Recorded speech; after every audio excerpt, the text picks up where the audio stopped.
এই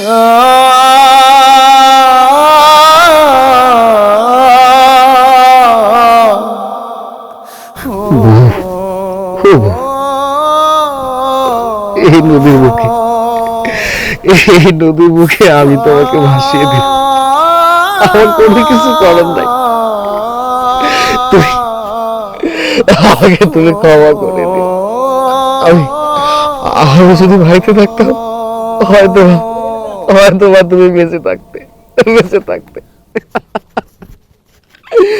আমাকে ক্ষমা করে দিও।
বাবা, এই রোদ পড়ছে, নিত্যের বেলা করে আইলো, কি মাছ পাবো আর কি, জোয়ার লেগে গেছে নদীতে। যাও তো হালাইলাম, আল্লাহ জানে এতে কি আর মাছ পাবো, উদাই বইয়ে থা। কি ব্যাপার? হ্যাঁ, জালের মধ্যে নৌকা ঢেকে গেছে, অপরিচিত নৌকা, মাঝি নাই, শুয়ে আছে কিনা? ও মা, এটা একটা মাইয়া।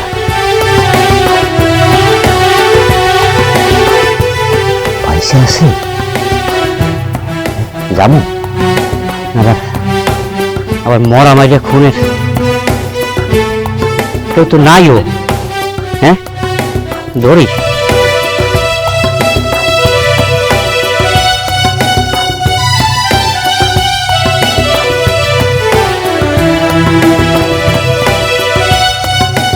হাসপাতালে মনে হয় বাঁচানো যেতে পারে। আল্লাহ, আল্লাহ তুমি সহায় থাকো, তুমি সহায় থাকো।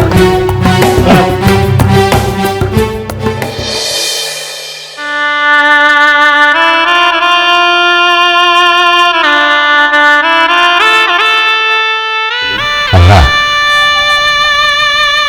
তোর অশেষ রহমত, হাজার শুকরিয়া তোমার করলাম। তুমি আমার একটা মায়ের নিয়ে গেছো, আবার এইরকম একটা মাই আমার ফিরে দিছে। হাজার শুকর, হাজার শুকর।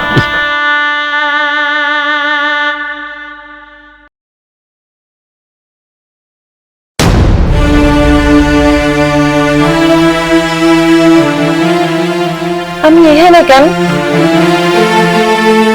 মা, এটা তোমার বাসা, তোমার আমি কেমন লাগতেছে না? ভালো লাগতেছে, কিন্তু আমি এখানে এলাম কেমনে? এইখানে কেমনে আইসো বলতেছি মা, আমি জানলাম মানুষ একাই থাকি, ওই আজকে একটু ঘুম দিয়ে উঠতে দেরি হয়েছে, তাই তাড়াহুড়া করে জাল নিয়ে মাছ ধরতে গেছি। জালটা ফেলাইয়া গাছতলায় বসেছিলাম, হঠাৎ দেখলাম একটা নৌকা তীরে বাইসে আছে, মাঝি নাই, কেউ নাই। মনে হলো যে কার নৌকা, অপরিচিত নৌকা লাগলো। সে গিয়ে দেখলাম তুমি মাহি নৌকার মধ্যে পড়ে আছো। প্রথম তো খারাপ কিছু ভাবছিলাম, পরে দেখলাম যে না, তুমি শ্বাস চলো। তারপর তোমারে নিয়ে আমি তাড়াতাড়ি হাসপাতালে গেলাম।